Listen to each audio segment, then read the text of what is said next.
chick. Running back to the strip club. I'm never going back, never going back. No, you can't make me. Never going back, never going back. They never take me. I paid enough for petty dues. I put enough of shitty news. I had a thing for dirty shoes since I was 10. Love dirty men alike. Ooh, better day than yesterday.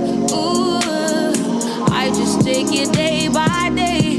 Ooh, never hearing what they say. Ooh, I just do it.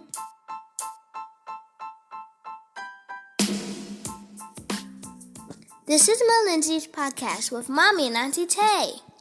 Yay!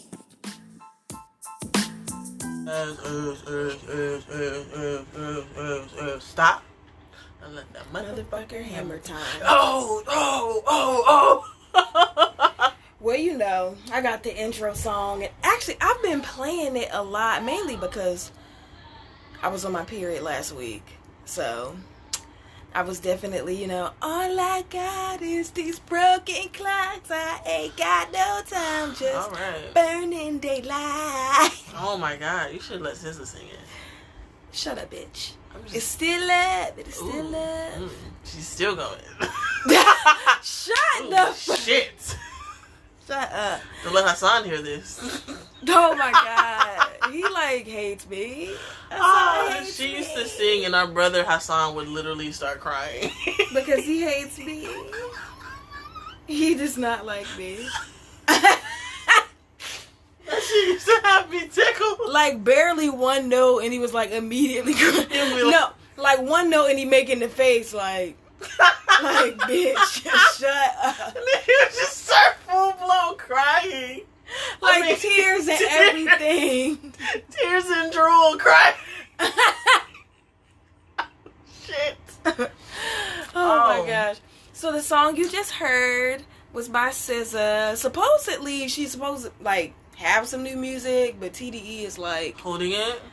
Fucking playing with her. And Stop honestly, playing the fucking games with SZA. I really don't fuck with that shit because like why the fuck is y'all stifling my like what you doing, my queen? Like what is you doing? Excuse me? That was SZA, Broken Clocks. Oh my God. It's these broken clocks. I ain't got no time. Okay. Burning daylight. Okay, it's that part where you really lose. it's that part. Shut up. I just can't. Shut up. Let me sound a mess. I just can't.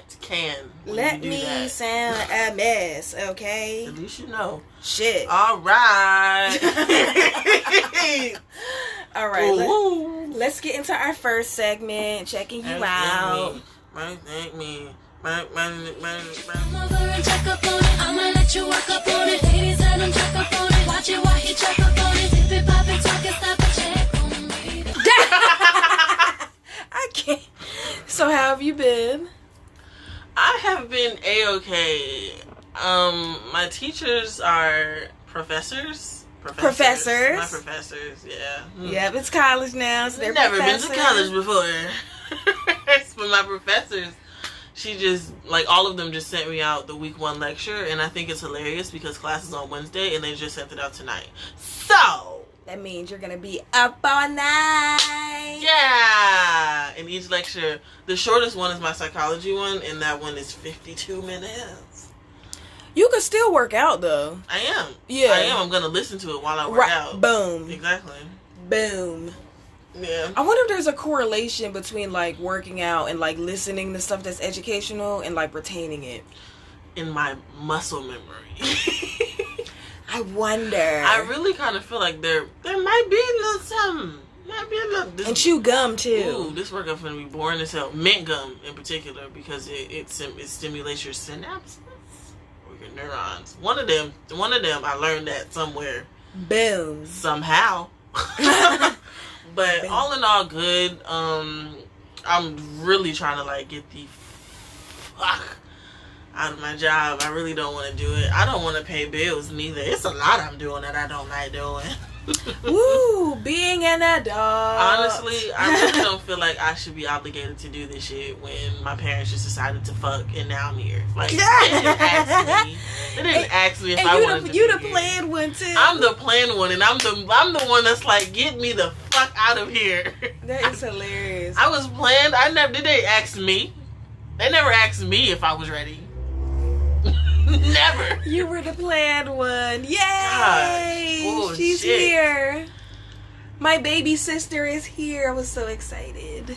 And then immediately afterwards, you were like, bruh, damn. Trash. I know she was. Oh. I didn't know I was gonna have to like damn near raise her. Right, Fuck. right. She was being mean to me because she couldn't be mad at her parents. Anyway, you said trauma. Oh my god. Woo. But it's real. But all in all, good. I really miss my therapist. Like, I really, really, really miss my fucking therapist. I haven't seen her in a month now. And when I tell you, mentally, I'm just like trying to remember shit that she's told me in the past because like I am mentally just like spiraling. That's not good. Oh no, I'm spiraling, but I'm spiraling up and to the side, not down, but Spiraling up. to the side. You know. But oh goodness gracious, I miss Amani so badly. Oh, I tried to like, well, I'm sad. Let's buy stuff. And I was immediately reminded of why I was sad in the first place. A bitch is poor. Can you pay my bills? Can you pay my telephone bills? Can you pay my automobile? Then maybe we could chill. I don't think you do. Why we did the same shoulders? Because we both felt it. Oh man. Ooh, I was listening to this new playlist last night called Fuck That Nigga, You a Bad Bitch. And I was like, yes! I was doing it when I was working out. Send that shit to me. On the low, I was listening to this because it was like, it was Rihanna's Needed Me. And when it first hit, and she was like, I was good on my own, that's the way it was. I low-key looked over at Brian like, you know what, it's okay. And then immediately, as soon as I looked over at him, and I was like, he texted me a kissy face, and I was like, oh, okay, that's why I like him. Okay. I forgot. He's sweet. I forgot he's different. Okay.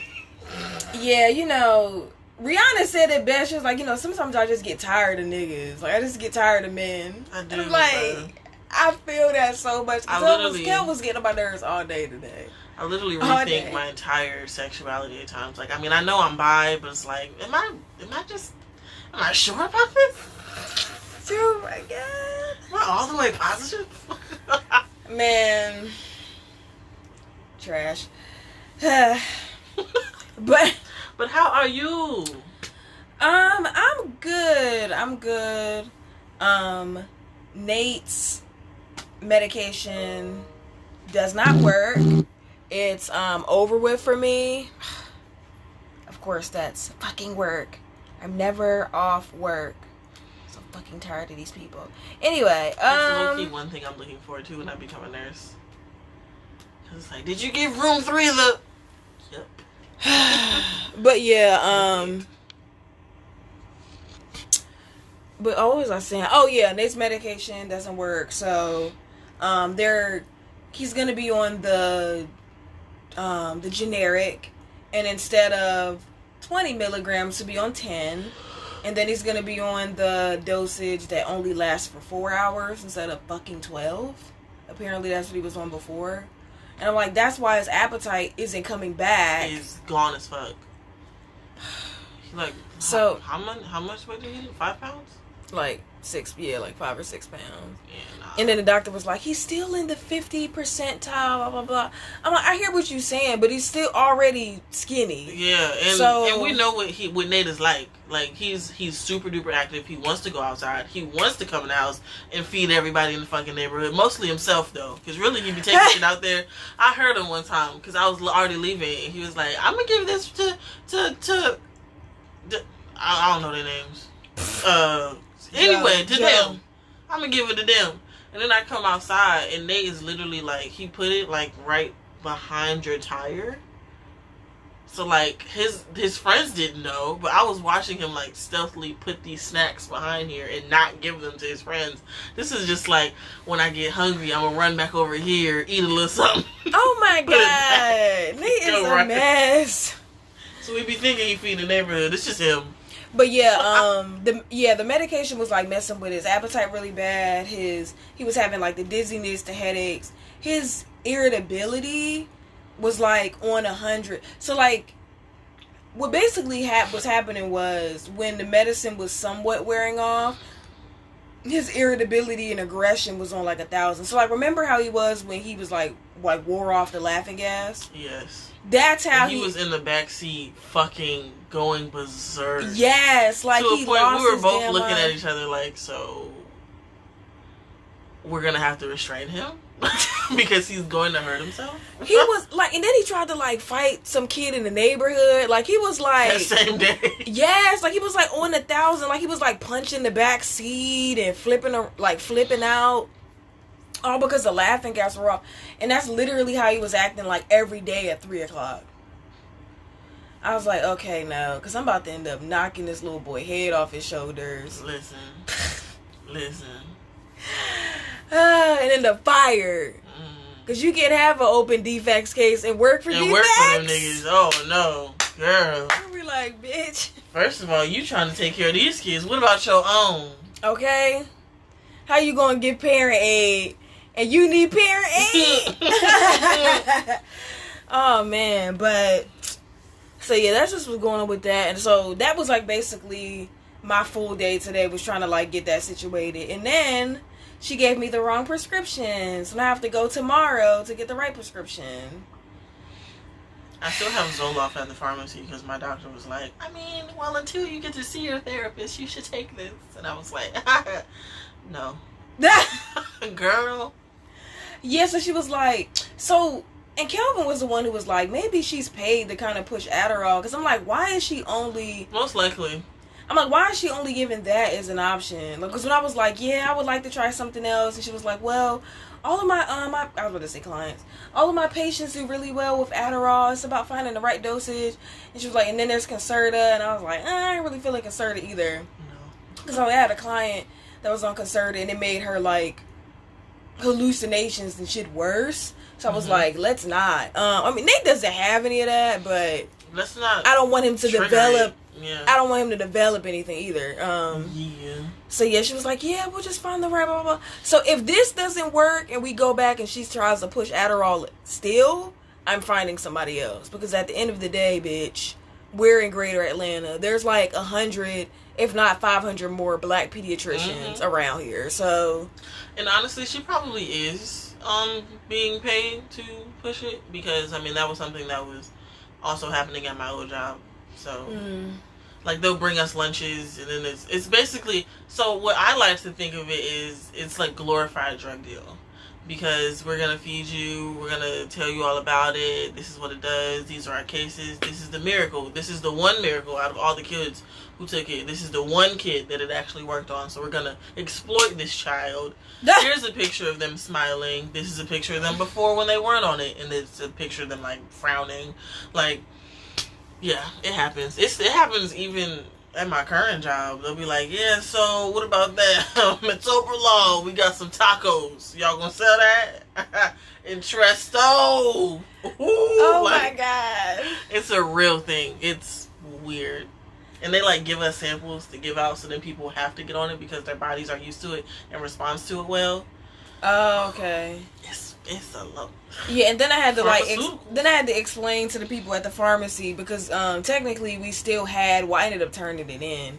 That's what they like advised us to do or whatever. Yes, it's definitely a controlled substance. Yeah, they were like, well, you supposed to have like 15 days left or whatever, and I was like, well, we turned that into the doctor because we're done with it. So like, let's move on. Because I basically wanted to make sure that I didn't like just have leftover shit and was selling it, I guess, or whatever. Yeah, I the fuck. understand. But I'm like, nah, we good on this. Let's move on. Yeah. So I was like, yeah, let's do the generic because that'll probably be cheaper. And, let's lower the doses, all that. So we'll see, but...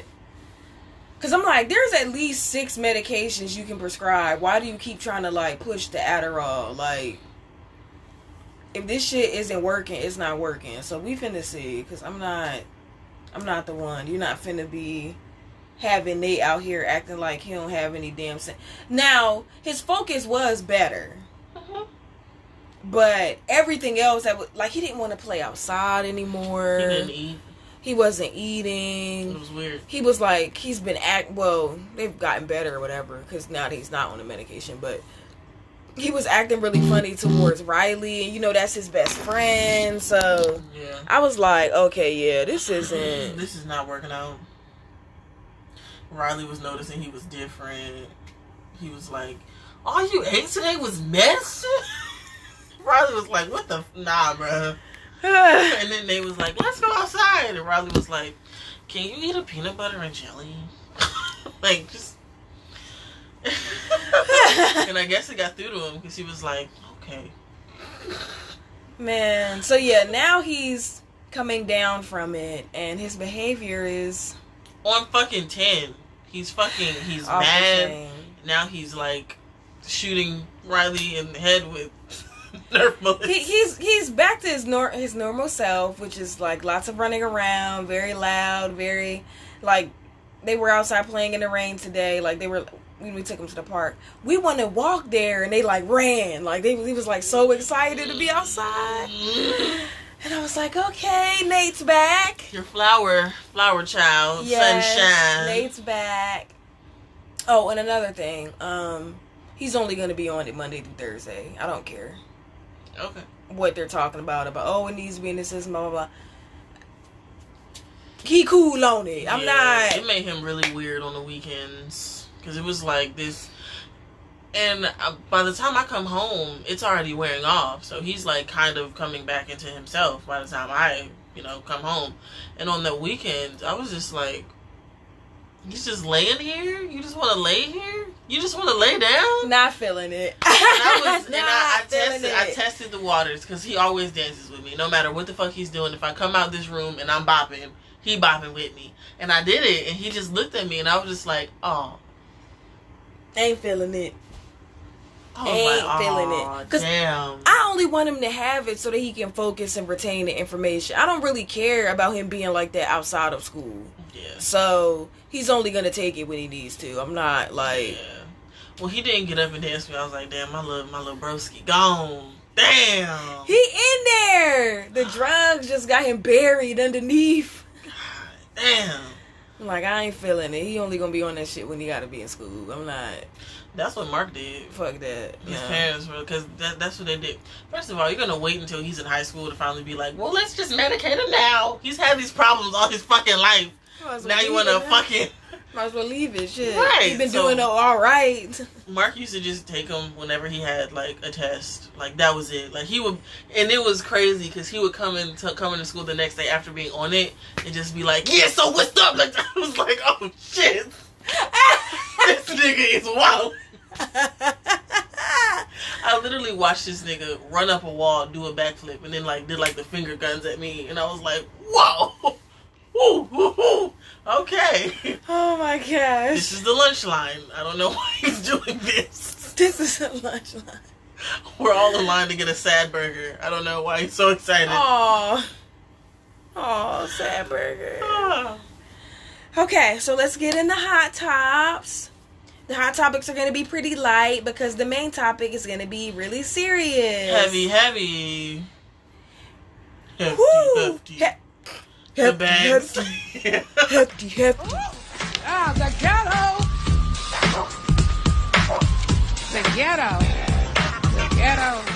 Did you say holds the on? Holds the on. Oh. Once, isn't that Pig Latin? I don't know. Anyway, so Future and Lori Harvey ain't together no more. Ah, damn. Oh, who would have guessed it?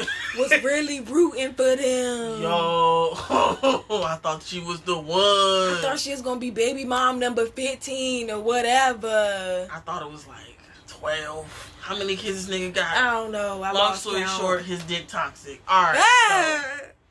So, the rumors have been going strong for a couple of weeks now. Future and Lori Harvey have finally called it quits. I'm happy she left. The romance between Steve Harvey's stepdaughter, Lori Harvey, and rapper Future has seemingly come to an end. Rumors of Lori Harvey and Future splitting started to circulate a month ago without either party confirming that it was over. But now fans think that there's solid proof that the couple is no longer claiming each other, as they've unfollowed each other on Instagram. We live in a time that is what seals the deal. When you unfollow each other on Twitter and Instagram, it's over with. They broke up.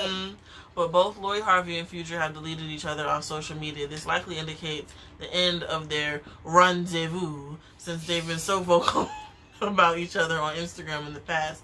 Future, and in his music. He talked about her in songs and shit on his album. I know.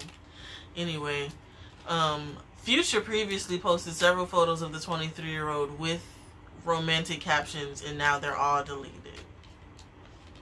It's still unclear why the couple has called it quits. Recently, a paternity test revealed Future to be the father of model Eliza Reigns' 1-year-old daughter, had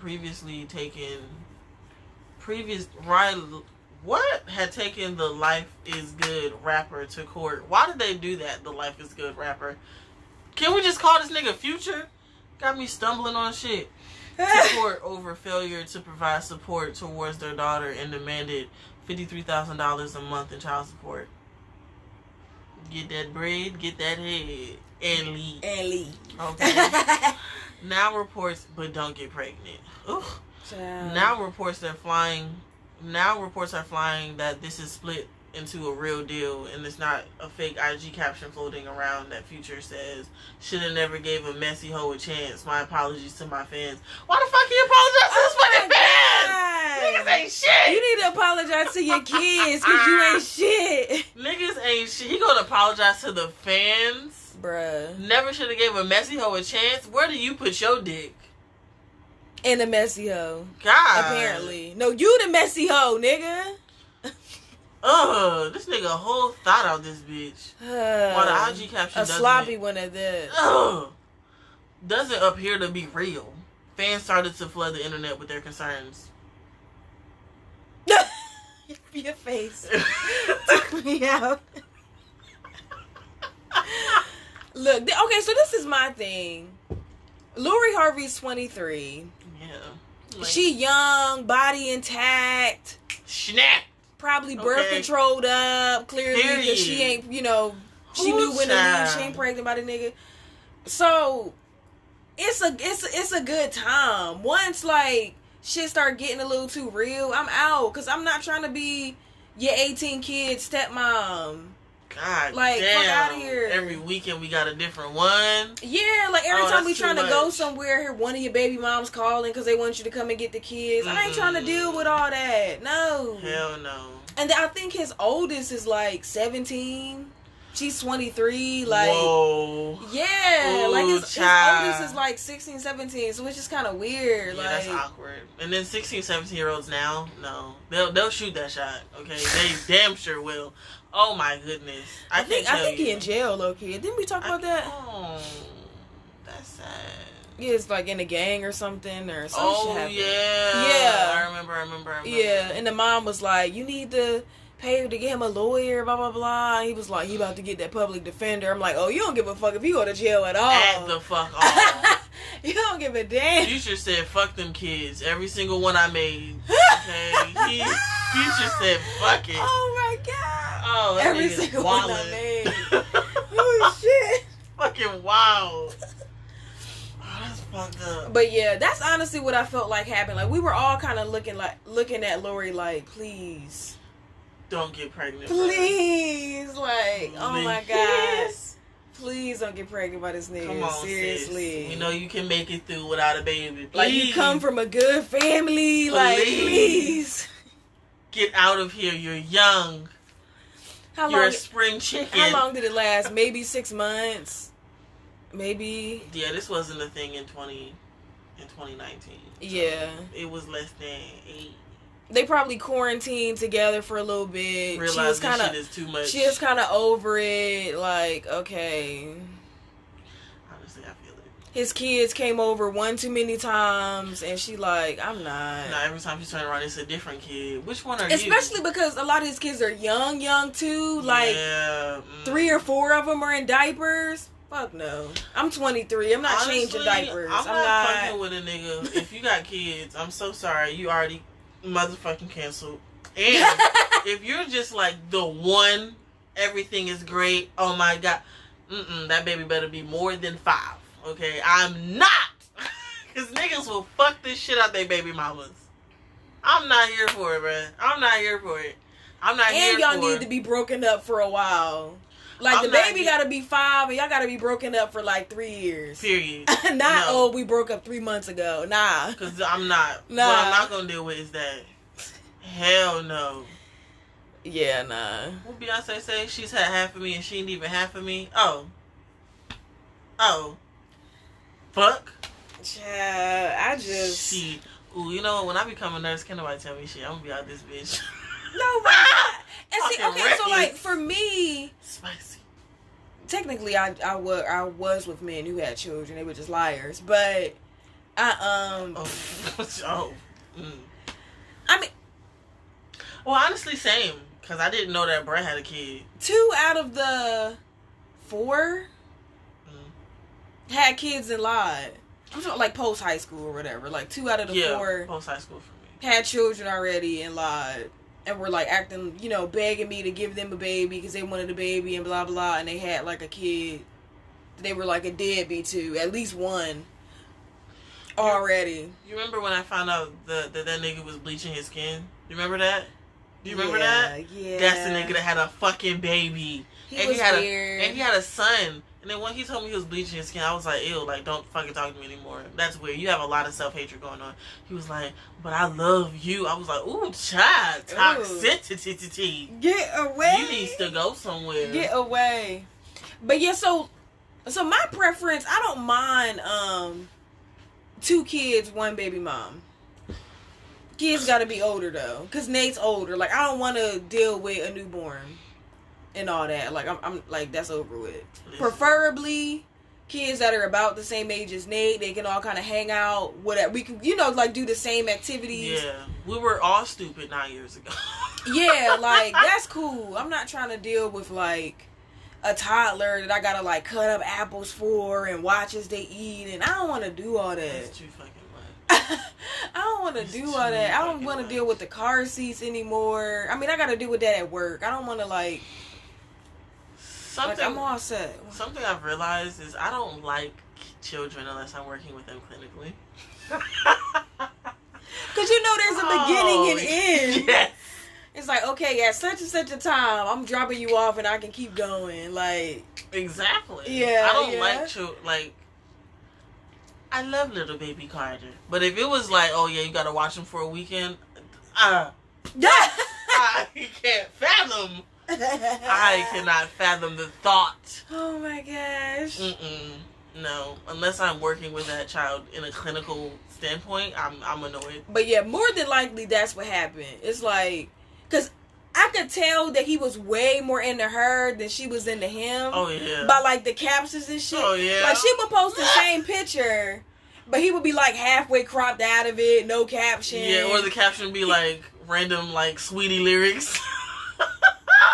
And his was always like, she's the love of my life and it's us and blah blah blah. Like, hers nigga. be like tap tap tap in. Fucking nigga get rich, bitch, clap me. So I'm telling you, this nigga was like trying to like be a family with her. Like, yeah, I'm gonna bring the kids over, and she looking like kids. This nigga tripping. Like, nigga, I am about to be gone. Like, I don't know. Kids, nigga. I don't know.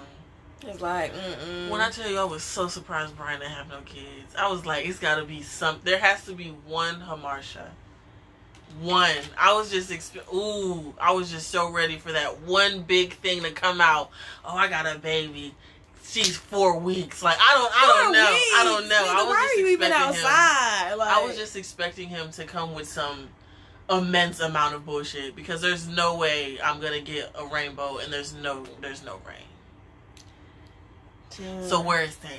there's still rain. It's just drizzle. It's not, Yes. you know, like little shit that's aggravating. My own because, life like, is, niggas. my own life is the rain. Okay. Moving on. So, Bossip is so shady. They said, put that racist Jaheim first. Put that racist first. Jaheim is getting dragged to purple suit purgatory for saying he'll vote for Donald Trump this year. Formerly relevant and previously human-looking singer Jaheim has been through some changes. Oh my God. Some change as of late. You said previously human looking. Oh my God. Okay, go ahead. Go on. He has gone through some physical changes as well as some philosophical changes, it seems. We know where the physical change comes from. He went vegan in 2018, but this support of Donald Trump, here's what he posted on IG. Cat, got your tongues now, huh? Now you see the facts from the last two posts. Nothing more. And he spelled more M-O-O-R. Oh shit, he a vegan hotep. Yes. To say you've been played all this time, we've been played. I already know this is gonna set a lot of you free once you do the research, unless you are one of them, ? However, it's really not my concern at this point. I just want to save our future, and if that means losing followers, so be it. I'm used to the masses controlling these platforms. I'm used meaning USED, to you all throwing shade on me, called crackhead, Uber driver, etc. Oh shit! I'm an Uber driver. They call this nigga an Uber driver. Oh my God, I can care less what you think of me because I have a real life. I am a force of the Most High, universal creator. Oh yeah, he definitely on some God, hotep Rod. shit. He definitely on some hotep shit. Balance is about to be restored. All the phony people will soon fade away. Again, I do this for yours as our future endeavors. I hate the fact that we all were so lost when it came to politics and just decided to vote because our parents called themselves Democrats, aka Dixiecrats. All that stands for is nothing great for you / me. We all should be very upset, but it's not time for that. It's time to stay woke and join the fight to restore the balance of our republic for the sake of our ancestors, in caps.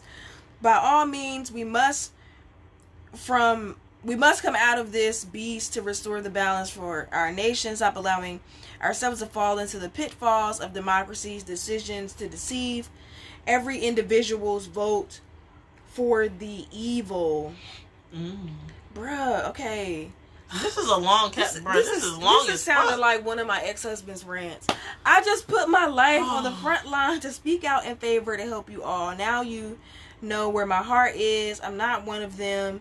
I will never take money to mislead anyone, for it is the root to evil. It's time to break this spell. So stay focused because the real change is here. Monetarily, and we all will be a part of it, but it starts now, not next year. I just want to apologize to @Real Donald Trump for all the misinformation since he's been in office. We the people have turned our backs on this great man who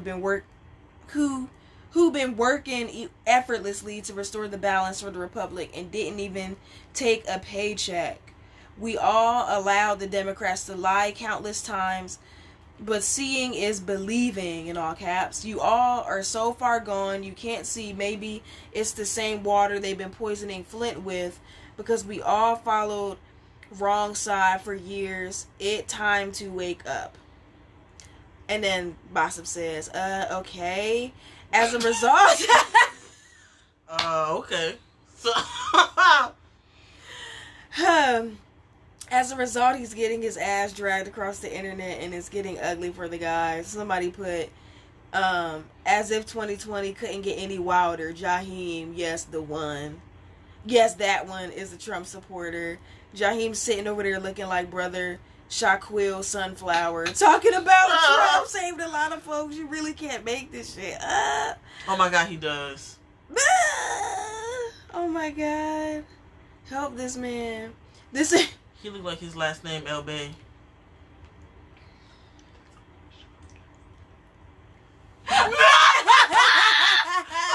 Shit. Oh my God. When I saw he spelled more Moor, I was like, oh, I definitely see where this shit is going. Oh, yeah. Oh, man. How is he in support of President Fanta Orange? I don't understand. This isn't the first time that Jaheim has tried to boast his strange political advice on fans. Just yesterday, the I've Changed singer posted another video in support of Trump to Instagram, claiming that Trump lived up to all his promises and that he brought jobs back to America. What? Ooh, child. Does Jaheim have his turban tied on too tight? Ooh. Because surely you'd have to be losing a significant amount of oxygen to the brain to even think that. He's just a hotep. I feel like I could tell by all the run-ons Oh, yeah. and misspelled words that, like, it definitely felt like a rant. I feel like he should just walk into a movie theater and just take several seats. Because I just...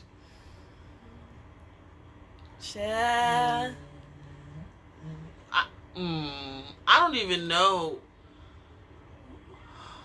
And everyone's like, because everyone was like, yeah, he looking like he not doing well. Like, what's up with Jaheim? And it's because he went vegan. You need some protein, baby. Mm-hmm. You're not getting all the vitamins and minerals that you need. Your vitamins. Your vitamins? Something ain't right, baby. It ain't right. He needs to start eating hard-boiled eggs and nuts. Okay? Because something is not right up there. Yeah, you might need to step up and be, like, pescatarian, vegetarian. Like, you need something in there because... You're here, we need you here. You're not... Just 2 notches up. Just bing, bing, you know. Bing, bing. It's just... He said I'm endorsing you. Oh, Poor wow. thing. Poor thing. And I saw this post and it was like, if you, well, it wasn't a post, like, it was like something that was anti-Trump. And then the comments, it was like a whole bunch of, well, one black girl started it. And it was like, well, I'm honestly starting to really look into politics and maybe Trump isn't that bad. I mean, they programmed us to not like him. Once I read programmed, I was like, who? Oh, boy. They programmed us to not like him. That's why no one likes him. He hasn't done anything wrong for this country. He has my vote 2020. I was like, And then all the comments below. Well, first of all, it was one that was in caps. It was like, you stupid bitch. But then there were like some comments that were like, I understand where you're coming from. I mean, maybe. And I'm just reading like, oh my God, please don't. Please let something happen to their votes only. Just please tamper with their shit.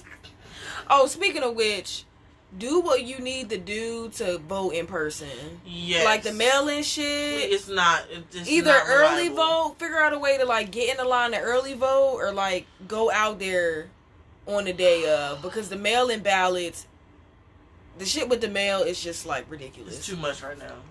It's just ridiculous. Like, they doing some like bullshit to try to make sure that shit gonna get lost.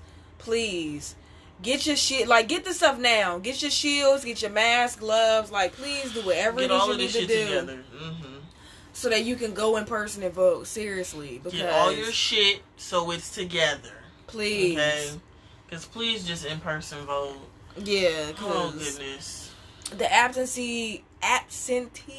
Yeah, mail-in voting thing is just, it's looking like it's about to be some fraud shit already. Yeah, it's looking real unreliable.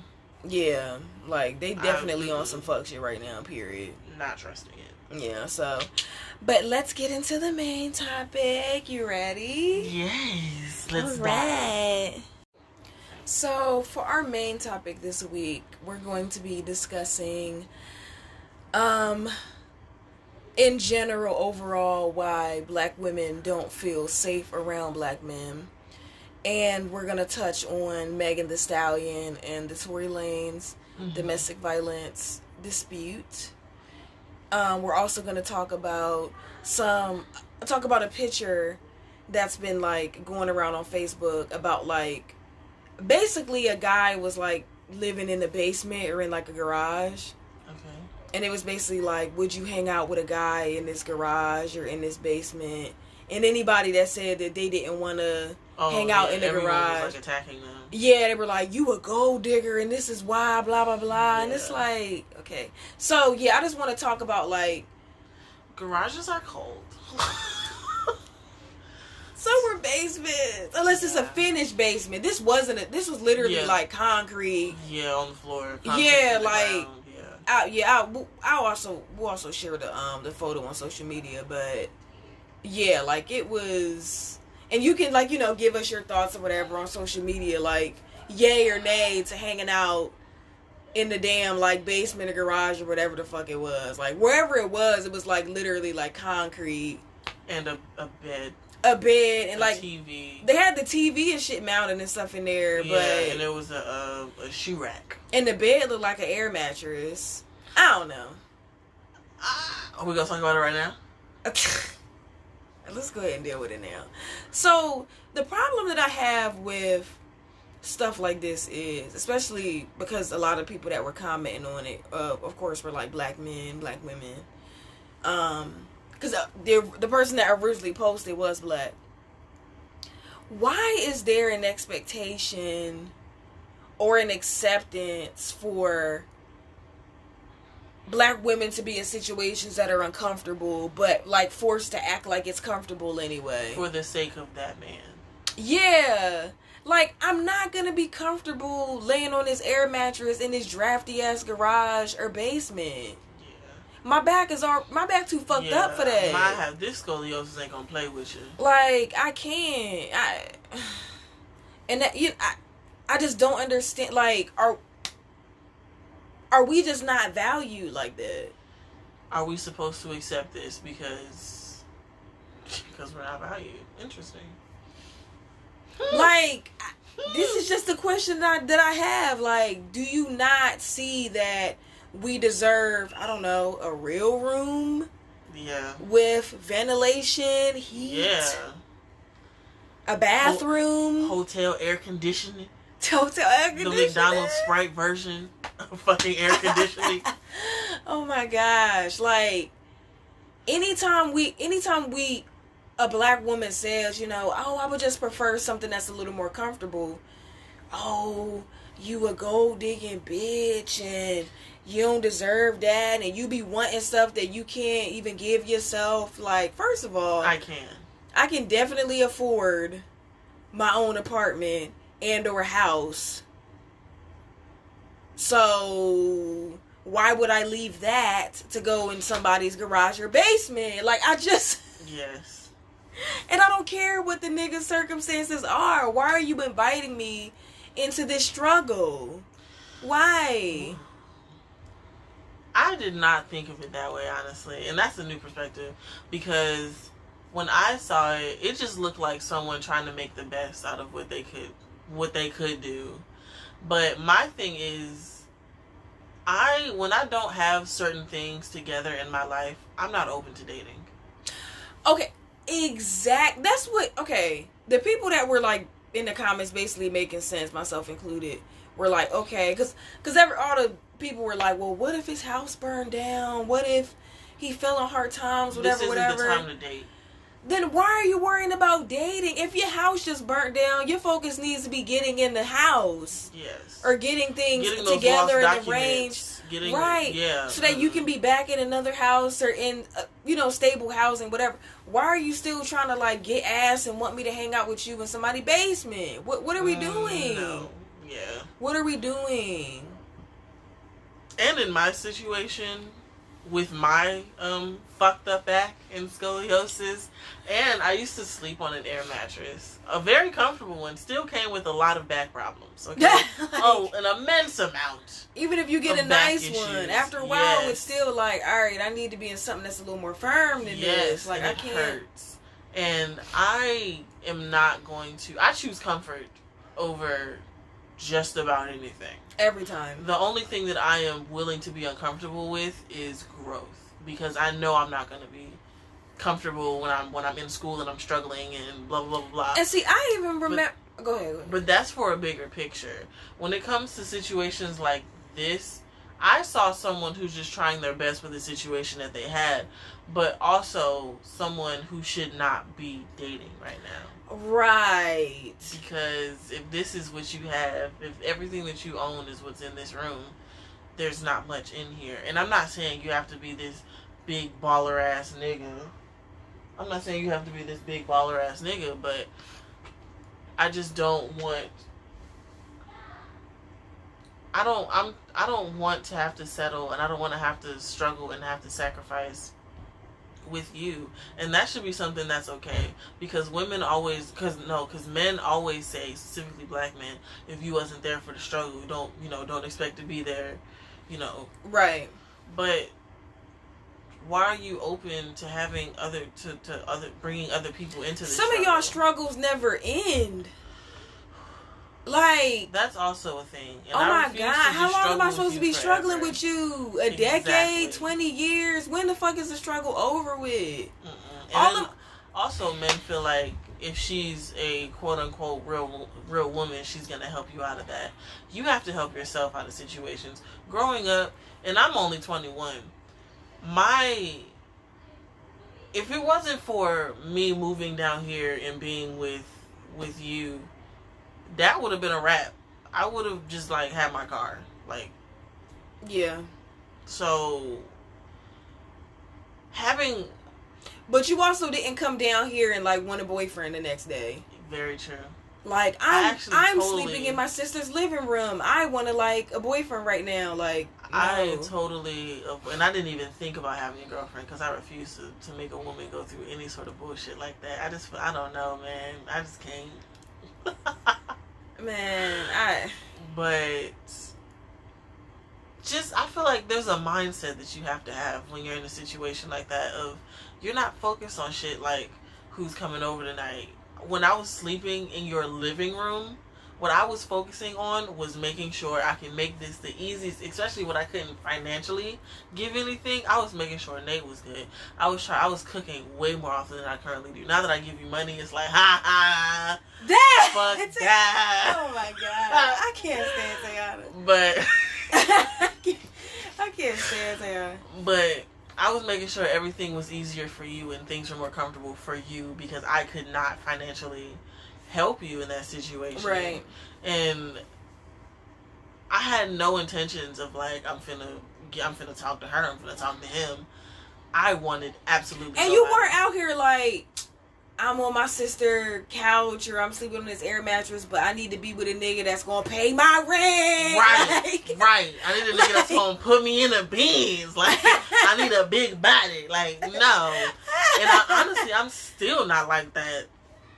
So yeah, there's just this weird misconception that if you have standards that are above hell, that damn she stuck up. She said above hell. Goddamn. She wants something. She want me to give her something she can't even give herself. Nigga, I can definitely work and do what I need to do to take care of my own shit. Period. Yeah. Ain't no nigga paying my car note. Ain't no nigga paying my rent. Ain't no nigga paying my health insurance. That's all me. Period. So all the time. Regardless how many hours I gotta work to make it happen. Since I remember I was paying bills. My first job, mommy and daddy was like, we'll let you have your first check. That's cute. My first check was $64. My first check was $64.13. Oh shit. Because I made $9. Oh, that was good for your first job. I made $9 an hour, bro. No, that was because it was the whole thing with Uncle Frank fucking the manager. But okay. Alright. If you're listening, hey. Family connections. Period. Okay? Even if it is through that. Anyway. And, oh my God, what's his name? He works at Bojangles. He has three children now? Mark. Damn. It's not Mario. No. It's not Mario. I can't remember his name. Oh, damn it. Anyway. Damn it, I done forgot. Okay, so prime example, right? As far as people seeing your value or whatever. When Kelvin was still living in Charlotte, this was not too long before he moved down or whatever. he was having a lot of issues with getting like stuff maintenance in his house that he was renting. Mm-hmm. So one time, like, something was wrong with the plumbing. They had to get like the water cut off, blah blah blah, whatever. He literally was like, I'm just gonna get us a hotel for the weekend, like, while you're in town. He wasn't like, I'm not gonna bring you into this and make you struggle with me. Right. He wasn't like, I mean, if you really riding, come and be in this house that don't got no hot water, Bruh. no running water, can't Bruh. flush the toilet, like, Bruh. like, come on. Because he values me and wants me to be comfortable. He was like, I'm finna get us this hotel for the weekend. It's straight. And he did this several times because, like I said, towards the end, that house was just like... It just wasn't... I was like, babe, you need to just pack your shit up and just come on. Like, it was just getting ridiculous. It was like, I'm leaving Sunday. You gonna follow behind? Like, it was just stupid.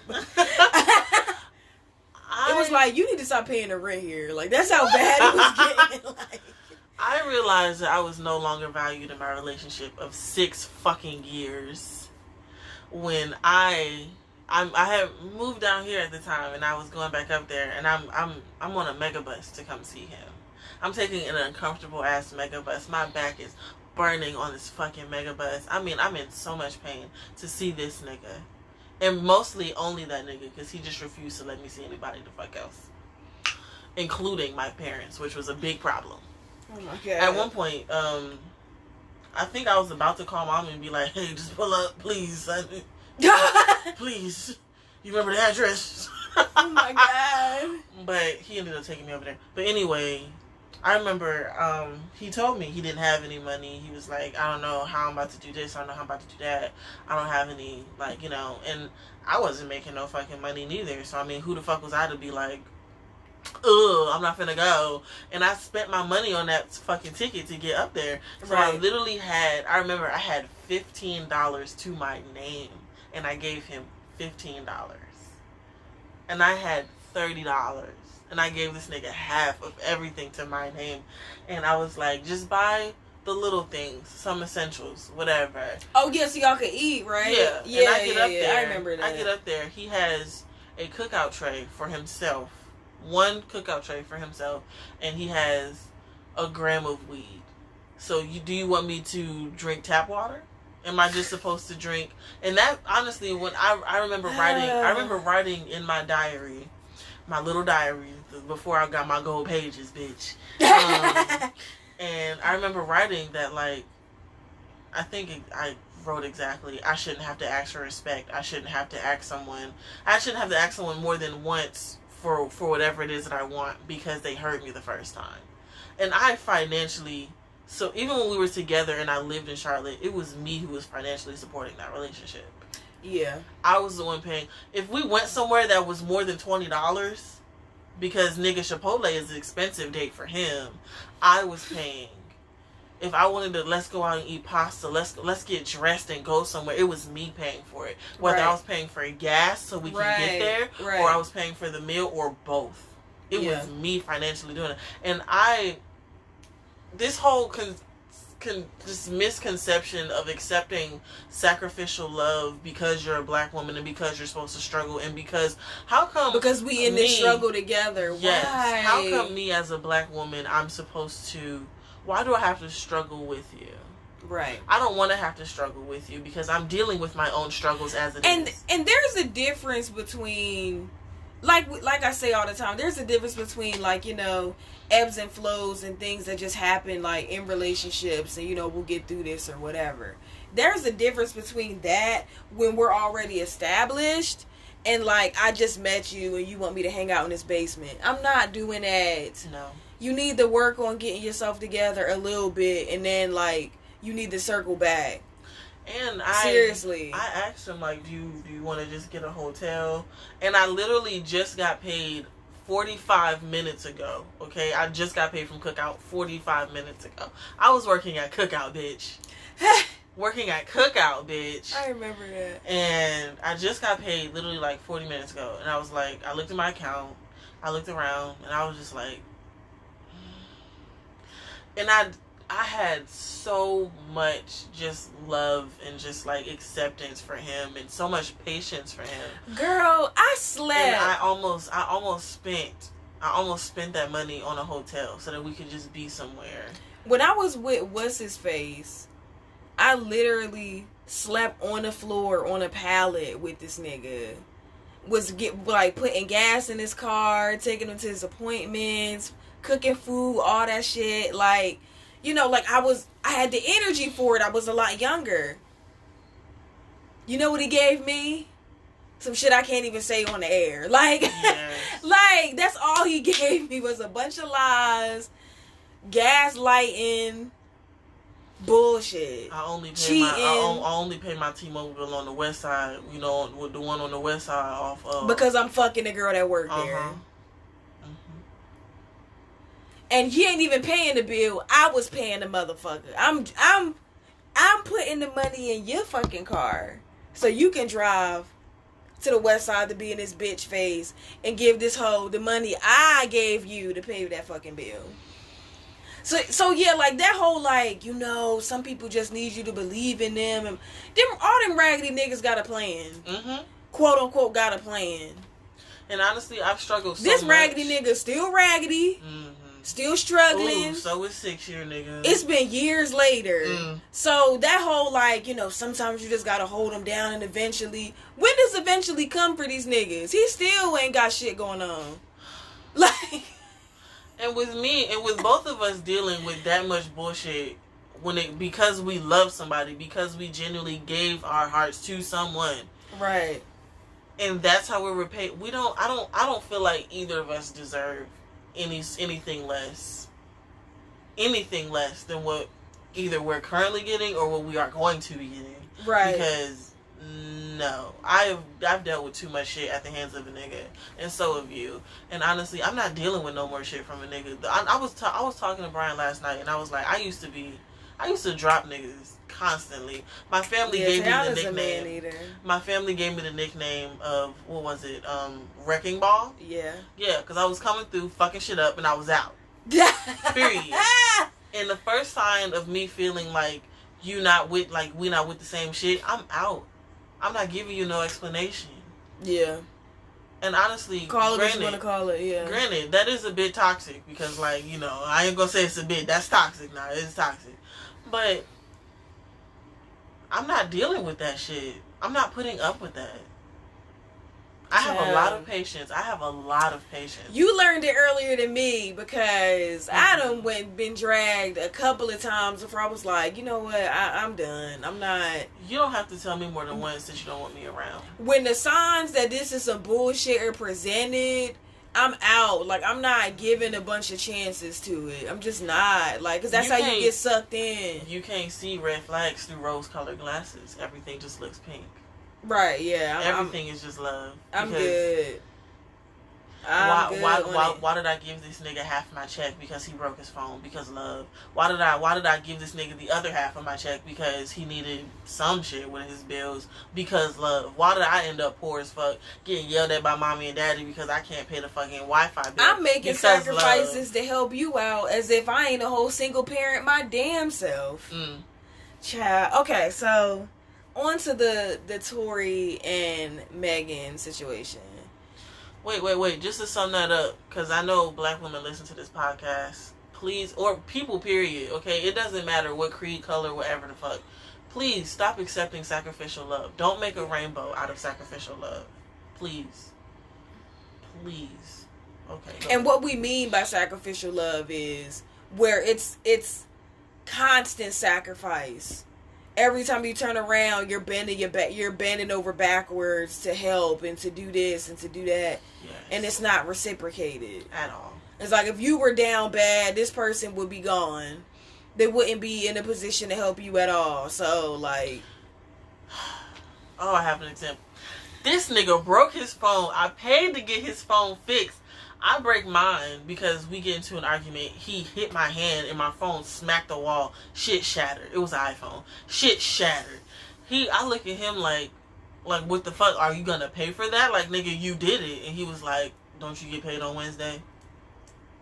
And I was stupid as fuck. And my fucking self-esteem was in the toilet. Okay? And I just, ooh.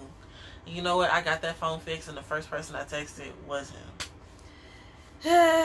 Toxicity. So everyone has seen it. There's no need of me like looking up an article or anything like that. Everyone knows that, you know, Megan Thee Stallion got on live and, you know, she said Tory shot me. You know, I had what is it, like bullet residue and she a bullet posted the picture. In one photo it was like shards or something. The other one it was like an actual bullet like in her heel or whatever. And you know, it was like the remnants of the bullet, like yeah. Her heel. Yeah. You know, she said that the reason why she didn't say anything was because she wanted to protect him and the other people that were with them, like his security guard, her friend, and him. Yeah. So yeah, you know, she, even before she went on the live, she was like, you know, this was somebody that I cared about, and I thought cared about me, this, that, and the third, blah, blah, blah. Fuck Tory. Fuck Tory, bro. I'm muting him on my Spotify. Like, I don't want to hear not one song. I don't give him. He had no right. I don't give a fuck. I really genuinely don't give a fuck. Because at the end of the day, his security was there. That's a woman. You really gonna get your gun, point it, and shoot it at a woman? And she let it be known, I wasn't hitting nobody. I wasn't doing no extra shit. And you fucking shot her, bro? As she was leaving. As she's leaving. And then she stick up for you.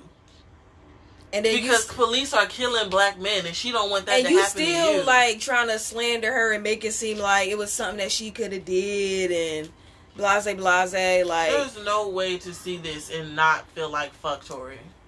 But see, back to our conversation about black women feeling safe and, you know, like what our value is amongst like black men. How could you, I don't care what we're arguing about, if you value me as a human being, how could you pull out your gun, point it at me, and shoot me? Even point it at me, even the threat of it. Like, if you're someone that I value, you're somebody that I care about, how could you even muster up the energy to shoot me? I feel like niggas have nothing but audacity. And then when it comes time to like support her, oh, well, you know, she big. Oh, you know, women be doing stuff and blah, blah, blah. She's 5'11". She literally... He's 5'7". She literally said, we were arguing, I got out the car. So what? Unless she had a gun too. That's the only way I can see this being a situation of this is fair. Because there's no fucking way. Yeah, unless she had a gun or whatever too. Like, why was that called for? Like, it just wasn't. Ever.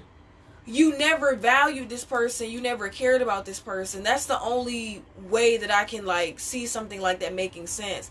And it hurts when you care about somebody and you even after everything is said and done, you still value this person enough to say like, oh nah, it's just glass, it's cool, I ain't gonna say nothing to nobody. I'm like, not going, And I remember being in that situation. I dropped the charges from my ex-husband who tried to kill me in front of my son. Nate has a double diagnosis of complex trauma and ADHD because of the shit that he saw when I was married to what's-his-face. You literally tried to kill me. And I still, when the lawyers called me and the police called me, was like, you know, it's okay. Like, lied and said I felt like I was safe. I don't feel like I'm safe at all. I don't feel like I'm safe when I go to Charlotte at all. That's why when I do go, I don't announce when I'm going. I don't really tell anybody I'm there. I post my pictures and all that stuff after I'm already back home. I don't feel safe. I lied and said I felt safe because I'm away. He doesn't know where I'm at, blah, blah, blah. I really just want him to get help. You know, he has mental health issues. He needs to go to rehab, blah, blah, blah. Like, I damn near begged them to not, like, you know, send him back to jail because I was trying to protect him. Okay. This person ain't give a fuck about protecting me. At all. At all. This person lied, stole, gaslit, like, even tried to steal from Nate.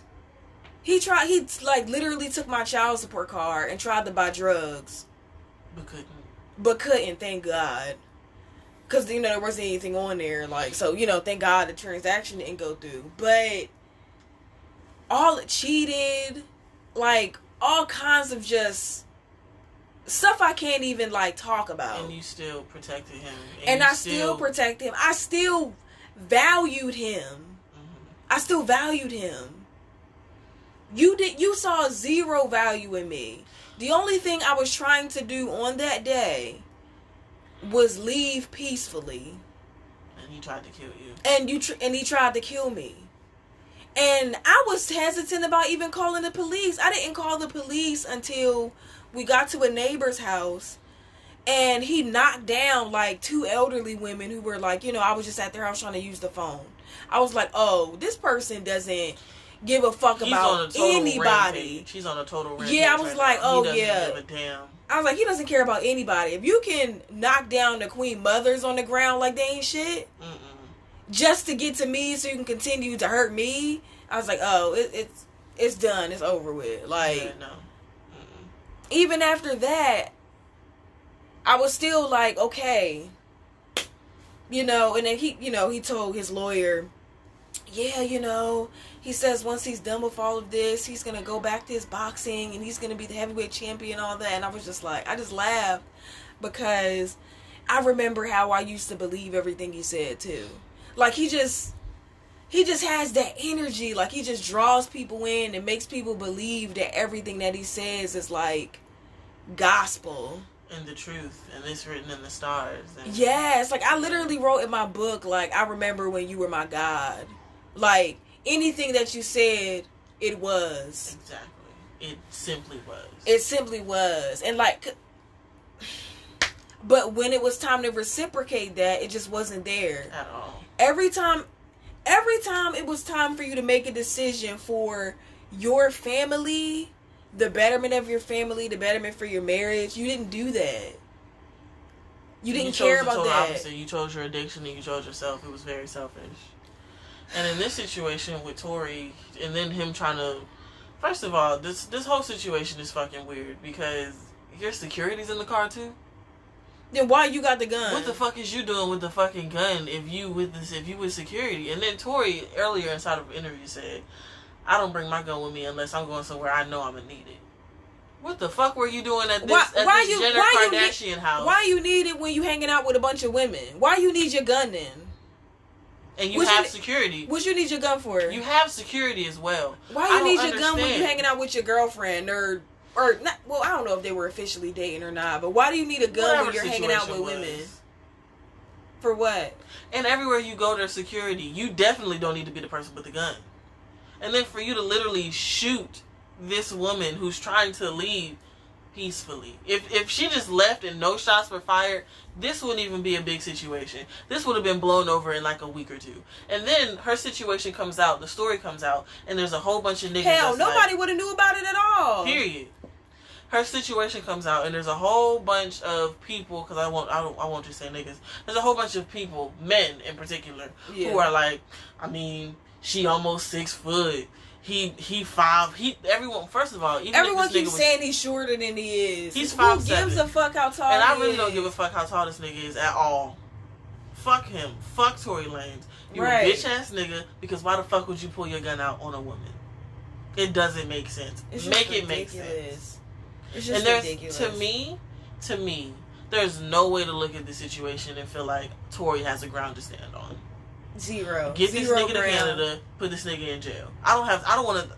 First of all, fuck all the chicks tapes. I don't give a fuck about none of his. He's muted on my shit. I don't want to hear none of his shit anymore. I don't want to hear nothing from this nigga because you have no respect whatsoever. Zero. And she's out here trying to protect you, and you're literally shitting on her.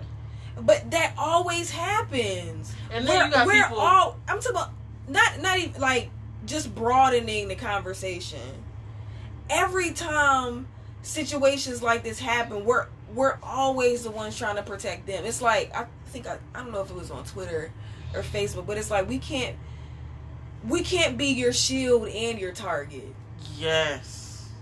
Like, we're trying to protect y'all, and you know we're standing in front of you trying to protect you, and you're shooting us in our fucking back. Exactly.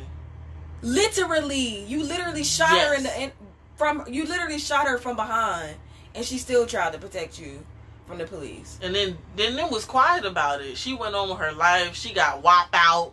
You know, like she was just trying to move on with her life. Yes. And then you decide, you know what? Fuck that shit. She was trying to hit me. I don't want to hear shit that this nigga ever has to say about any fucking thing. Apparently, it quote unquote wasn't him. It was like his team or his publicist or whatever. I don't care. It was his team or his. What the fuck are they? What the fuck was? No. Look. No. I don't care who it was. It's some trash. Came out and said it was Tory, so I don't give a fuck, honestly. And we knew it was Tory because that's the nigga that got arrested with the gun. So who else was it? Exactly. Who else is just going like randomly shoot Megan? Like for what? It wasn't the best friend. It wasn't the security guard. It was the security guard. And if it was the security guard, he would have been the one to take the charge. Exactly. Not Tory. Not this pop star. Definitely not. I just can't. That situation honestly makes my fucking blood boil, because as a woman who surrounds herself by men who she does feel protected by, and I just could not. And I've been in situations where I haven't been protected by any means. The person who was supposed to be protecting me was the person who was physically harming me. Yeah. Been there. No. That made me feel so unsafe. So unsafe. To a point I really felt like I have to leave. I cannot. Yeah. I can't physically. Like so many situations throughout my life states where I've like needed this person to like step in and protect, and they just did not. So and it's like every time I have depended on a man, and I don't know if y'all know this about me, I'm very pro-black. Okay, so the men that I keep around me are black, tend to be black, and I had this friend from middle school. We went to middle school together, we went to high school together when I ended up going to Barry, and I needed him in this moment more than ever in my life. He sees that I'm in danger, he sees that I'm crying, he sees that I need help against someone else who is a black man who's bigger than me. And he sees me and turns around. I've literally never needed him for anything. And in that moment, I realized I can't depend on him for nothing. Anything. Not a goddamn thing. I called a person to come and help me because my husband is just beat me up and tried to kill me, and I'm just trying to get my things, and like, please come, and they still didn't come. So I just want to get out of here peacefully. I need you to come through, and just did not fucking. And then even after that, I called again. Hey, I need you to tell such and such to come and help me because this situation is crazy. Da da da da. Whatever. Still didn't come. So I'm just real like. As a whole, I just don't really feel protected around black men. I just don't. I've only been in situations where I haven't been in situations where I've been in danger around any other like group of men. It's always been situations where I feel like I'm in danger and like is somebody gonna step in to help. It's always been a black man. Or black boys or whatever. Something that I'm noticing is that a lot of, depending on the black man, because I mean I'm so tired of the black men who are like, not all black men, because you sound like cops who say not all cops. Okay, first of all, we already know that, but you fit the description, sir. That's what I'm saying. That's what I'm saying. We're not talking about the 1, 2, 3. I'm talking about overall. Every black woman has a story about something that happened that shouldn't have happened to them from a black man. Yes. Every single one.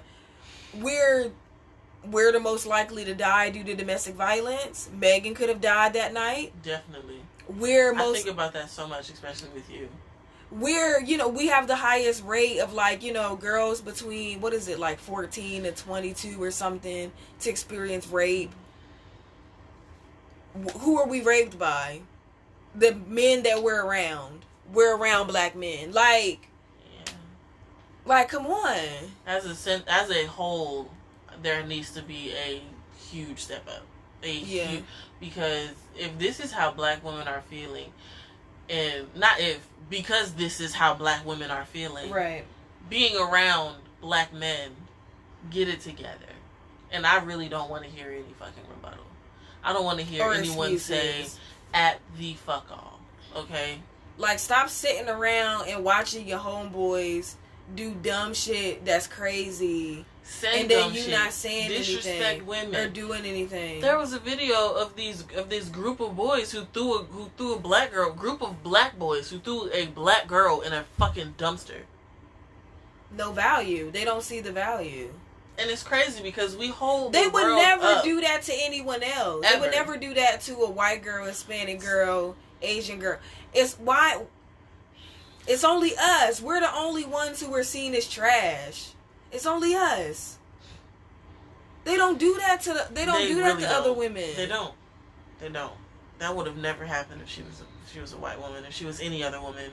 And it's not the respectability shit because we don't care what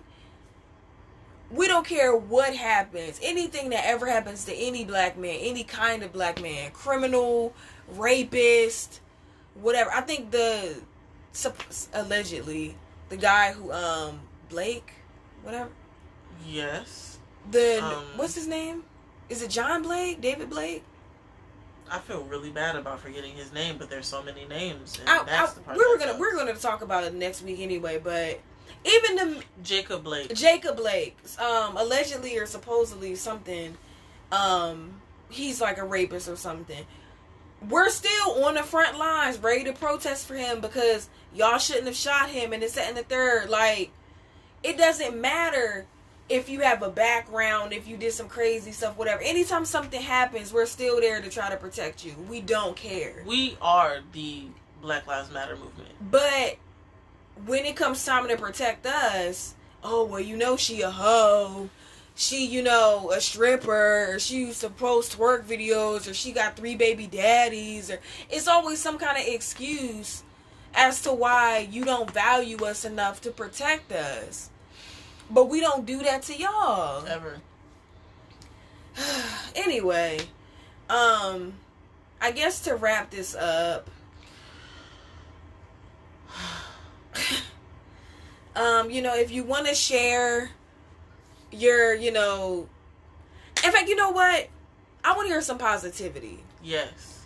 Please send us a voicemail, write us an email, respond to us on social media, and tell us the time that a black man actually protected you. Yes. Please give us some hope. Please. Oh my God. Goodness gracious. Because, I hear a lot of, if I was there, I would have did this and I would have did that. But I never, anyway.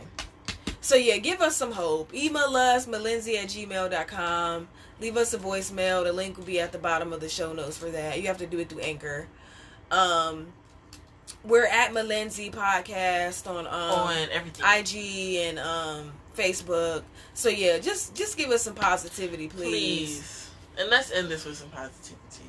Because you've got Kelvin. I do. Yes. I do. Kelvin protects me from weirdos at Walmart that try to touch my ass. That did happen. That definitely did happen. Yes. Mm-hmm. Yes. Brian just makes me feel very safe whenever I'm around him. Same. Yo, not Brian, but mine. Yeah, I know. You said, but my big nigga. My big nigga, yeah. But I remember there was this really weird guy who worked at, we worked at Golden Crest together. That was a good job. I was eating them oxtails up, baby. Oh with my the wrap. God. Anyway, and then I would take the potatoes out the curry with the oxtail, baby. Anyway, I can't make it like that no more. They gonna charge me extra for shit. But anyway, and he came in. He was a really weird guy. And when I was working at Golden Crest, I remember he would always try and talk to me. He invited me over to his hotel. I remember I was like, no. Yeah. The fuck? And then Get he out got here. very offended and he started like yelling at me, cussing at me. He called me all sorts of names, blah, blah, blah, blah. And while In the I was store? there, in the store, yeah, and he didn't get fired. And in front of everyone, that's a store of black men, Jamaican men, said nothing. They just minded their own business. But anyway, so we went to the same gym, and I remember I was getting like really panicky because I saw him, and Brian like caught on immediately and was like, "So what's wrong?" and I told him, and he was like, "I mean, if anything pops up."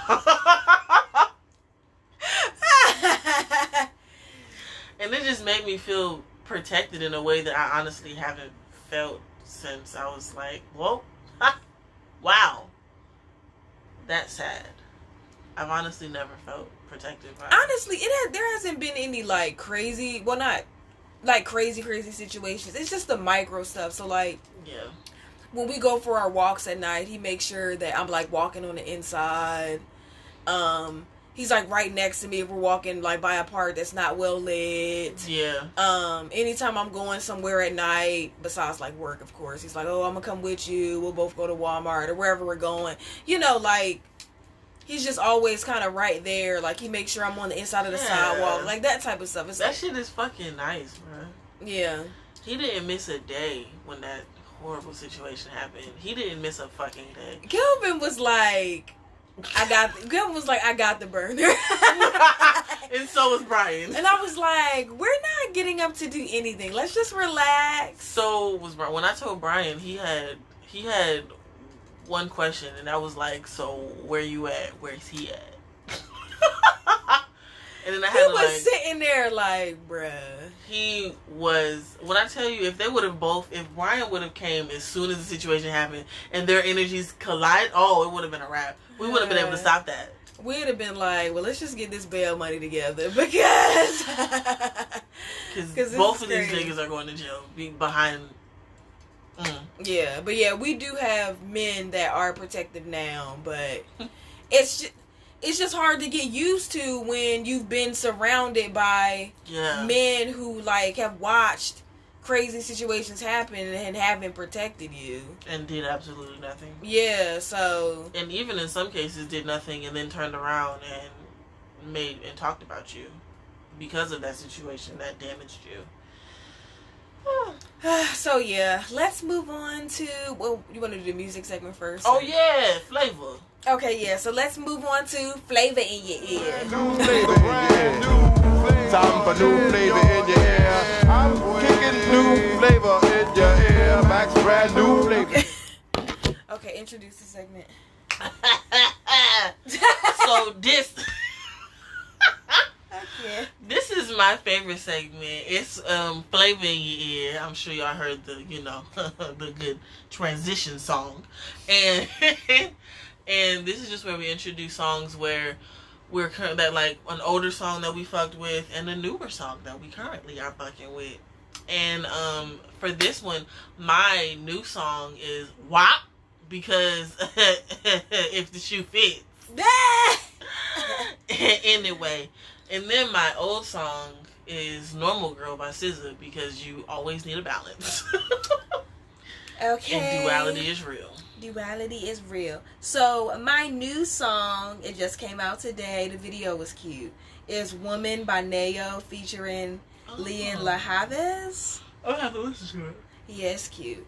I put it in my self-care playlist because it's like inspirational. Oh, nice. Yeah. Like, it's my, it's Sunday, I'm gonna do some yoga playlist. I haven't added music to my self-care playlist in a minute, and honestly, I don't know where my life is taking me.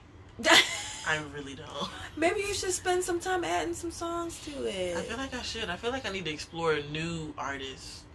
Because, like, that's how I found Baby Rose. I literally was just, it was like, you know, boom, who's this? She looks interesting. Oh, a woman with a deep voice? I'm listening. And in my old song, because I was on my period last week and stuff, and, well, I just got off of it. So, you know, anytime I'm on my period, I'm, like, super emotional, so I always go to, like, my breakup playlist.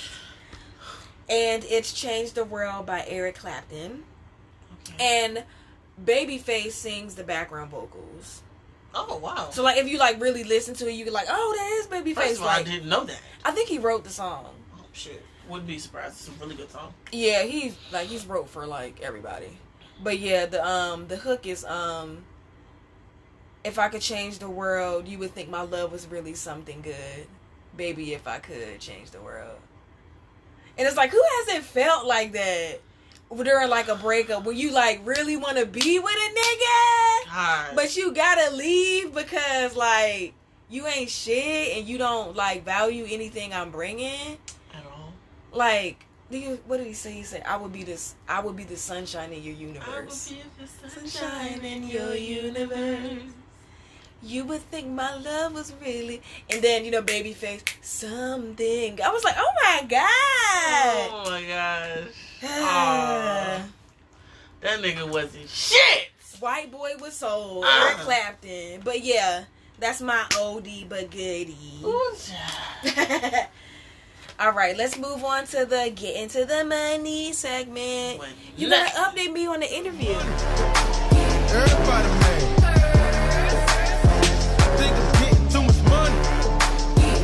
Okay, you go first because I want to hear about your interview. Okay. With the bigger hospital. Yes. I had an interview with a bigger hospital and it went really well. She asked me a whole bunch of questions that I did not even remember that I knew. Like, really? Yeah, she was asking me about, like, my phlebotomy. She was asking me where the place leads at, like, where does V2 go. Oh, do you still, you gotta V6. get it renewed, or are you good? No, because they gonna pay for it before I leave.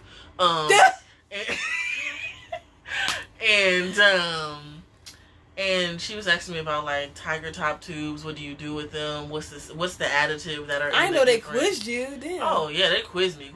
She was like, have you ever did an ear irrigation? I was like, girl, yes. And then she was like, how proficient are you in them? First of all, my confidence is on 1,000 right now, baby girl. I'm 10 out of 10 on everything that you asked me. Okay, and I'm answering these questions too. Oh, she asked me one thing, and it was about chest X-rays that I didn't know, but I kind of knew. But I didn't know. She asked me, like, what department was that? This was, it was multiple. It was sleep.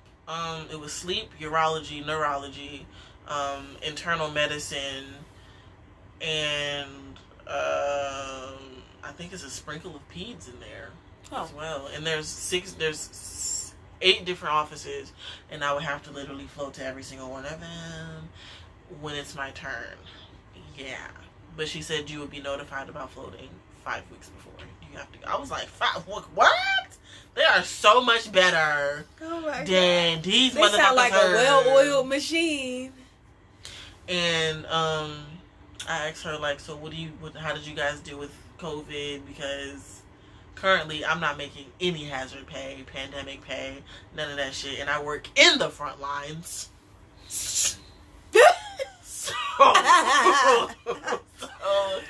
she was like, well, there's definitely pandemic pay because we're not going to pay you to put yourself at risk and give you average pay. Oh, speaking of which, Corey called me last night. You need to call her because she was asking me about this stuff, and I was like, Tiana would be able to give you more details with the school stuff. Oh, okay, I'll call her. So yeah, call her. I'll probably call her on my way back from class. But and she just had so many questions for me, and I didn't think. Well, that's a good sign that she wasn't just trying to rush you out. Like, okay, you know, yeah. Yeah, and I had a lot of questions for her because I was like, so sis, what's the pay like? And she was like, well, actually, we're an affiliate of the bigger hospital. The bigger hospital is going to let you know on the next interview. And she didn't say, we're going to contact you. She said, you're going to be getting a call or an email in the next few days in reference to an offer and a bigger interview with like the higher ups. Okay. Right. Okay. And smaller hospital better get their shit together because you finna be gone. You need to gather your things, baby girl. Okay. But it went really well, and oh, you let her know you started school, all that? Yeah, okay. She was like, "That's no problem. All of my people here started school. Like everyone's gonna be a nurse. Like all of y'all, and all of us are on the same step. We're all taking our prereqs right now, so that we can get into the program." Aww. I know, right? I was like, this could be a great study group too. I know. Like we could like meet up places and like drink coffee and like this is what. Anatomic, real friends. Yes, I'm excited. Yeah, and then the name she was giving me, I was like, oh, they black. Ain't no white girl named Quisha gonna be here. Baby. Oh my gosh. Oh, Jessica used to work for them too.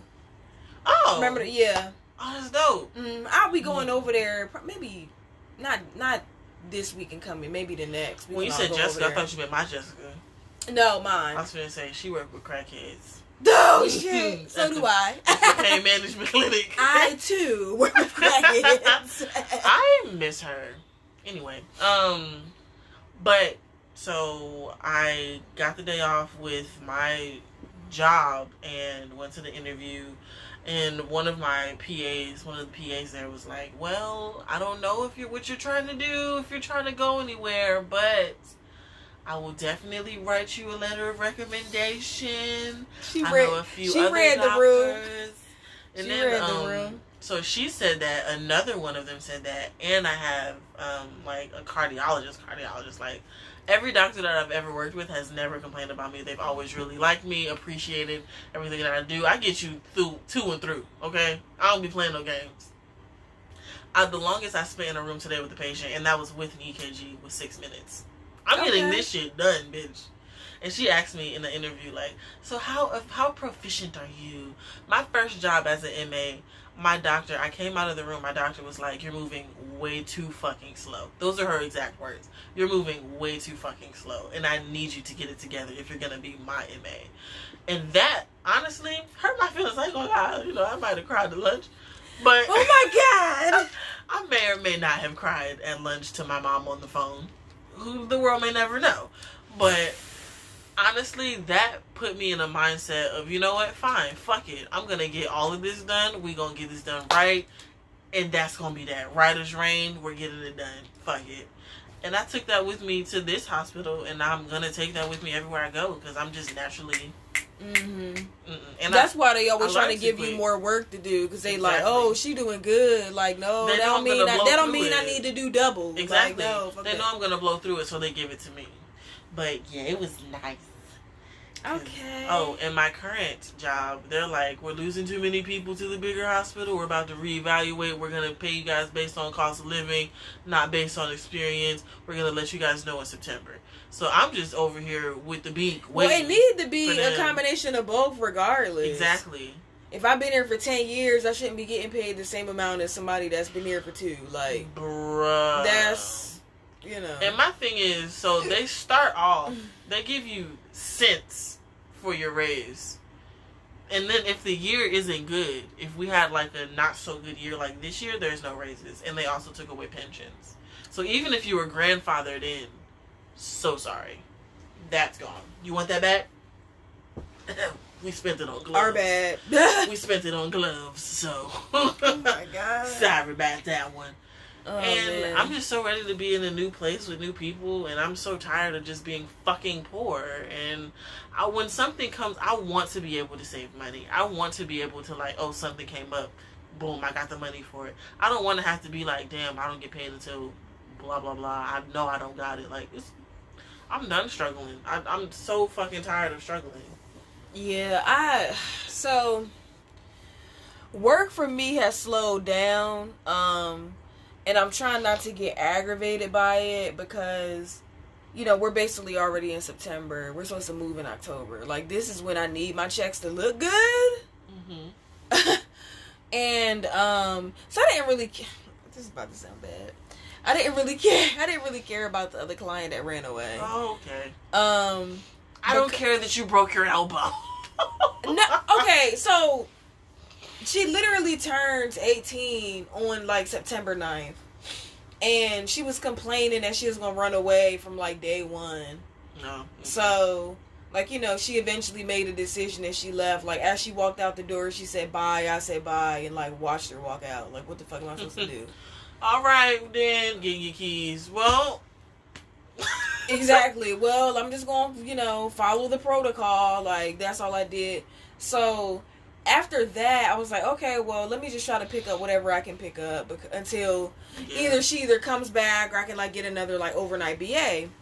Because, you know, Kelvin is here to help and stuff, so thank God, you know.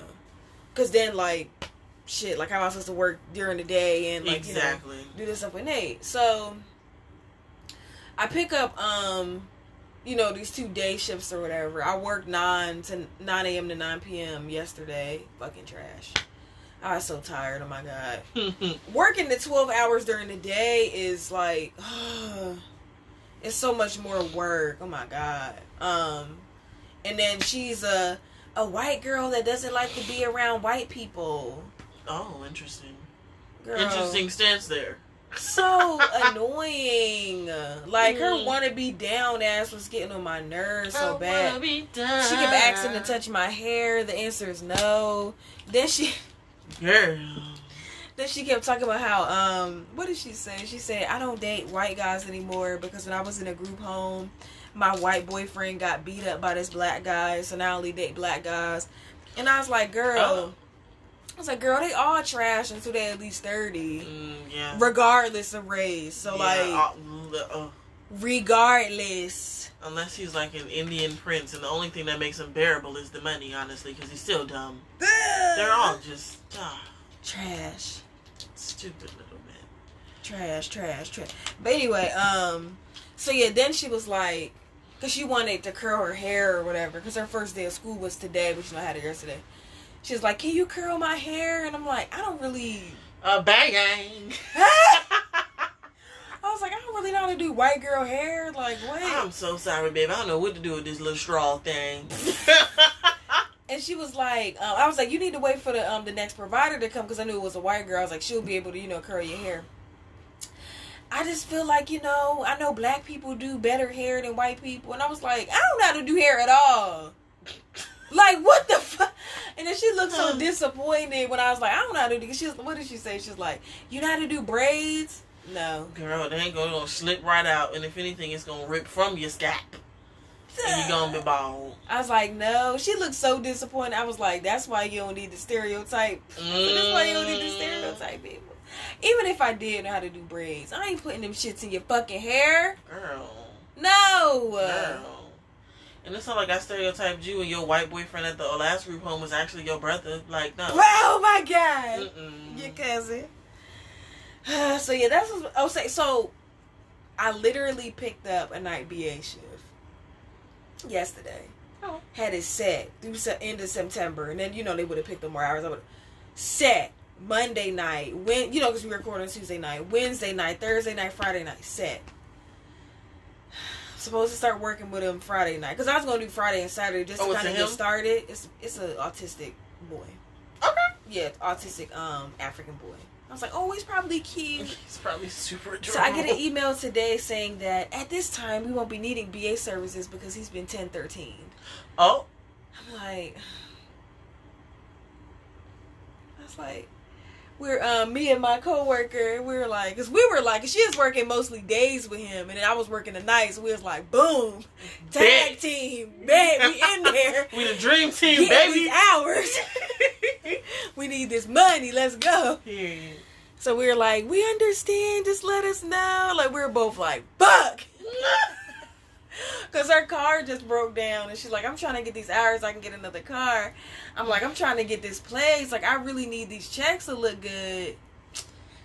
Man. So now I'm like back to square one. Trying to find an overnight BA. Trying to fucking, squeeze in some day shifts, I guess. Like, I'm just going to pick up whatever I can pick up for this week. Hopefully he'll get out of the hospital. Because they don't keep him for that long. So... Yeah, this is his first time. I don't know if it's his first time or not. Oh, okay. Well, and then sometimes they need people to, like, babysit at the hospital. I'll do that. Yeah, I'm trying to do that. And then my little ass hospital was like, well, that's considered a job too, and they have to be willing to pay you overtime, and they're not going to do that. And I was just like, wow, shit on Can't me. double dip. All right. That's how it was when I was working CMS too. First of all, watch me. But sorry. But yeah, so hopefully he'll be out of there soon, and then we can, like, you know, kind of keep the schedule and pick back up or whatever. But please, like, please. Oh my God, I was like, I'm so mad I can barely think right now. Like, I mean, now mind you, we are putting the child first, so I do hope he's okay, everything, gets situated or whatever, but yeah. Man, I oh my God. So yeah, that's just what's been going on with work for me. So I think I said this before, like, a lot of, like, seasoned people that, like, work for the agencies for defects suggested I should work for more than one agency. Mm-hmm. And I mean, I guess this would be one of those cases where, like, having a backup agency might have been good for, like, overnight stuff, but I get more than enough work, like, through the agency I'm with now, so I don't really need to, like, try to juggle the nonsense of another agency on top of it. Like, it just sounds like a lot. Now, yeah. But I mean, if it comes down to it, I might have to go ahead and, like, see about something else. There's, like, one or two that are, like, based in Cobb County that I can work for.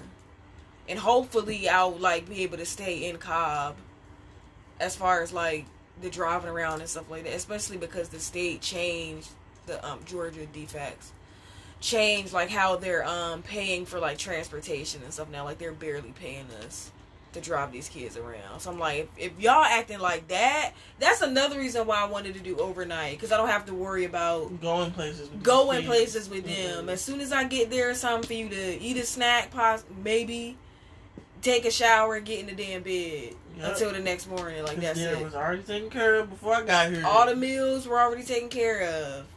I'm just here to watch your I was gonna say little badass. That's why they have a BA. They are bad. That's why they have. They are not bad. They are Henri. Okay, Bernice. Put that nigga down.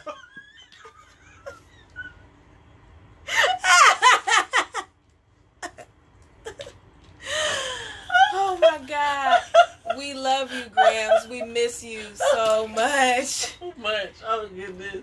Like, literally, I learned how to take care of children, to love children, from Bernice. Like, seriously. Delagon. I love her so much. I miss her so much. That's for my dog. Dogs even better than us. Oh my God, we were eating cereal with powdered milk. Yes, powdered milk. And they were eating bacon and shit. Oh, we used to come in like, oh, it smells good, Grams. That's for my dog. That's for Simba. It's Sega. Sega. Oh my God. Oh, I was so young and I still remember that. But yeah, all the cousins and everybody used to just bring their kids over and leave. Oh, goodness. That's why we was eating cereal. It was too many of us. Right. She's like, look, I can't feed all these goddamn give all kids. these little motherfuckers bacon.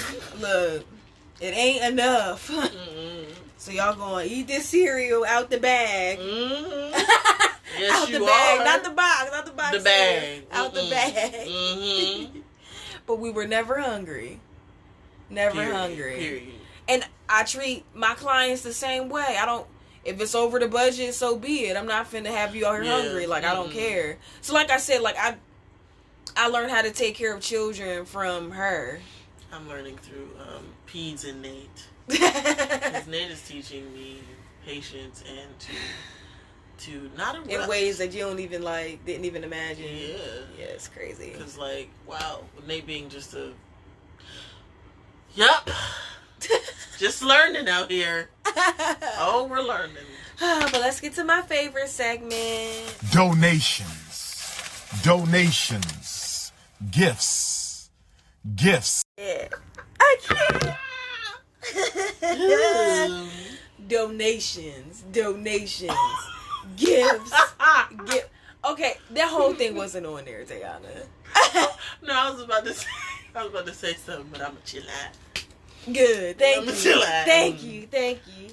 Ooh, I just shook my head. I felt a little shake, bitch. Hey. I'm gonna give myself whiplash because my hair moved. Oh my God, I can't.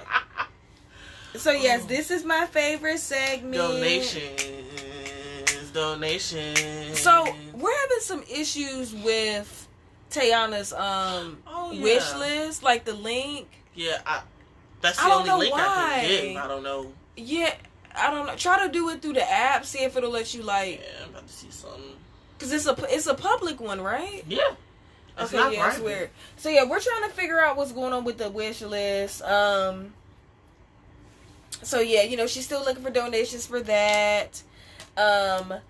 Ways that you can help us monetarily. You can help us through our Cash App, PayPal. We're working on Tayana's college wish list. Word of mouth. You can let people know about us. You can rate, like, subscribe, follow, etc. We're on all major platforms. YouTube, yes. Spotify, Anchor, Bullhorn, Overcast, I think. Tell me what I was about to say. No, under. But I don't know. iHeartRadio, all that stuff. Google Podcasts, Apple Podcasts, all that stuff. Stitcher.